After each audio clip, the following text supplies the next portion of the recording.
Hey, I'm Max from the band Deco. I sing in the band and songwrite as well. Okay, amazing. Thanks very much for that. And great to meet you today, Max. I'm just going to ask you a few questions if that's okay. I'll just go from there if that's all right. Of Um, course, yeah. so your band Deco, you've just teased something new on social media this past week in the studio. Can you elaborate at all on this?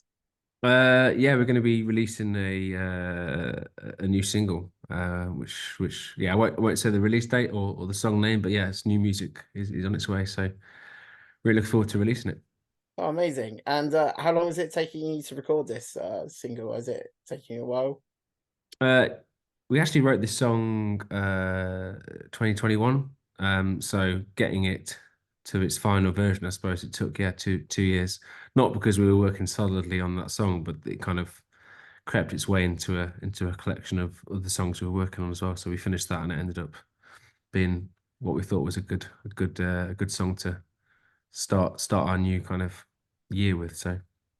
Oh, amazing. And you mentioned sort of like a collection there. Are you likely to be announcing an EP or album this year at all? Yeah, we're gonna be releasing like a bigger collection of songs later this year at some point, which we'll be announcing properly soon. So yeah, it's gonna be a big year, so it's all happening.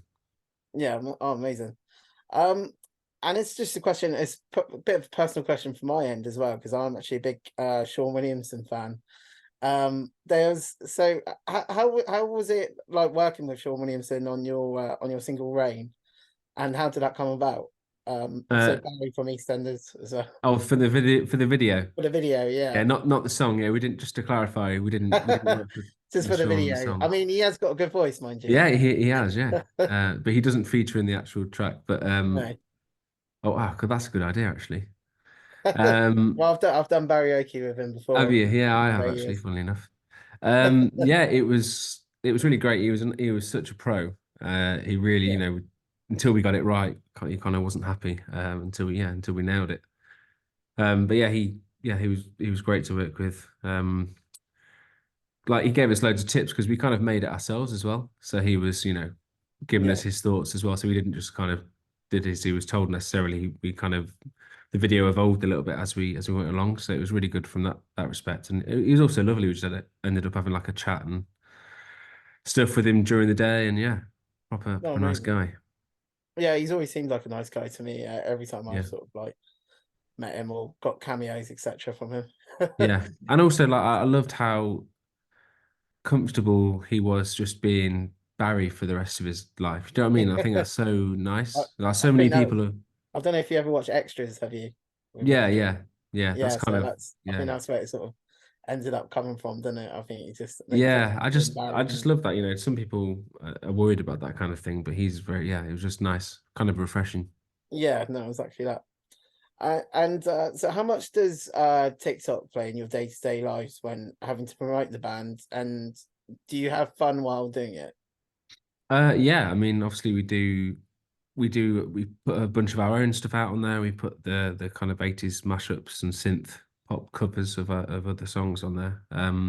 Yeah, Yeah, I mean, it takes up a lot of our time doing that kind of stuff. Obviously really enjoy it, especially when like when the idea for it comes that you kind of get a little bit excited about it. But yeah, I mean, at the minute there's this whole thing with TikTok and Universal, and that affects us, unfortunately. So yeah, I mean, it's going to affect our new music campaigns if it kind yeah, of continues to go on. But yeah, of course, yeah. hopefully it's being done for the right reasons, and yeah, we'll see.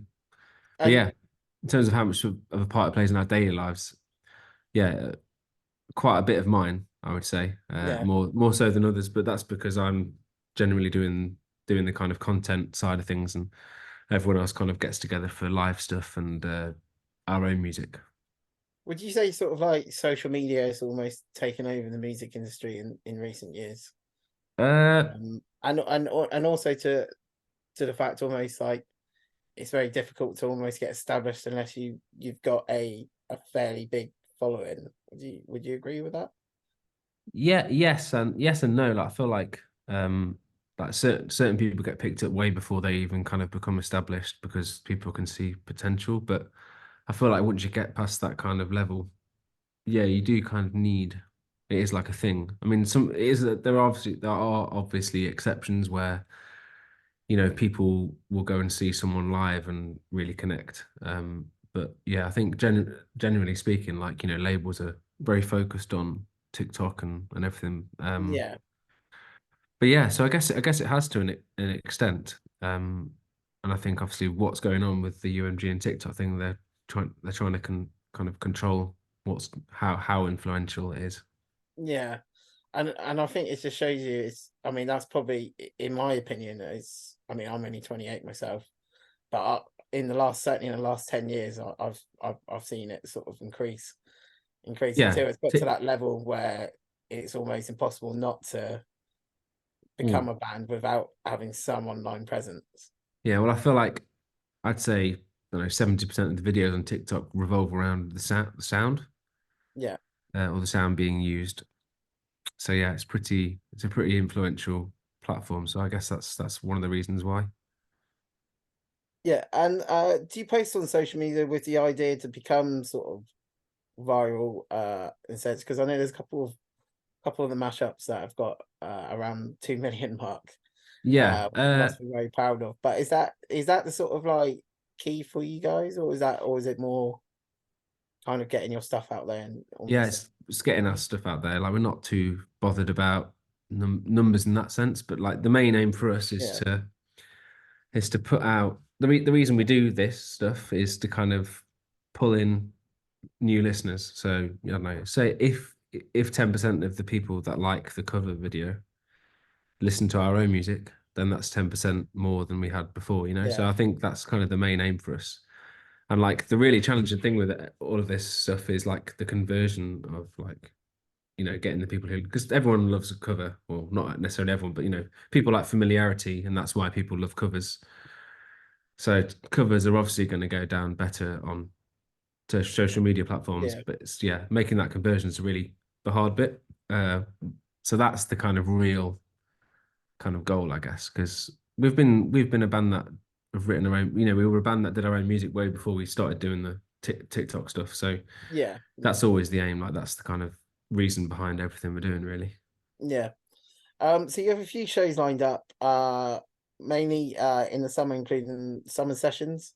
Yeah, So later this year in June, July. How much are you looking forward to playing alongside? Is it not Nile Rodgers and then Madness as well? yeah. Will you be playing on one of the shows, I believe? Yes, yeah, we're really excited. Yeah, so we're doing like a nine or 10 date tour with Nile Rodgers and Chic.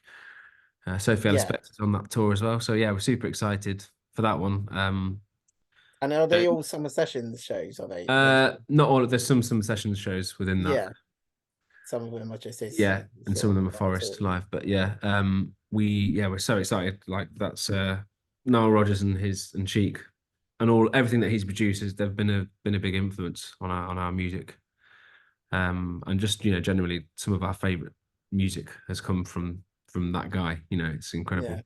Um, and also same Madness. I remember my dad like showing me like a Madness on vinyl he had from when Yeah. he was younger. When I was a kid, he showed me it. So yeah, it's going to be a bit of a surreal like moment. Um, supporting those guys too. And with that one, it's kind of cool. It's like 2 minutes down the road from where I was born, Oh, basically, amazing. in Derby. So Yeah, I yeah. used to go to that park as a kid. So that would be quite a nice little full circle moment for me and Lucy, my sister, who's in the band. Yeah. Well, I'll definitely be going to the Savannah one, fingers crossed. Awesome. So that'll be I'm looking Yeah, forward look to forward to that. that. And just one last question. So I appreciate your time No, today. no worries. I know you must be very busy and it's your day off, as you No, no, mentioned no. I'm, earlier. I'm not. I'm not that busy today. Don't worry. But so speaking a bit about Niall, actually, this might come into play. If you could work with any artist on a new song, who would it be and why? Uh, yeah, Nile Rodgers is a good one. I definitely would love to do that. I think if we've got one goal within those 9 shows that we do with him, it's to try and get that on the cards.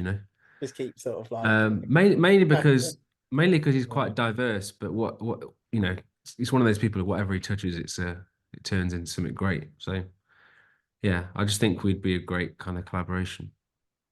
Oh, amazing. Okay, thanks very much for your time, Max. I really appreciate it. Pleasure. Nice to meet you. All right, Cheers. thank Have a you. nice weekend. Yeah, you too, mate.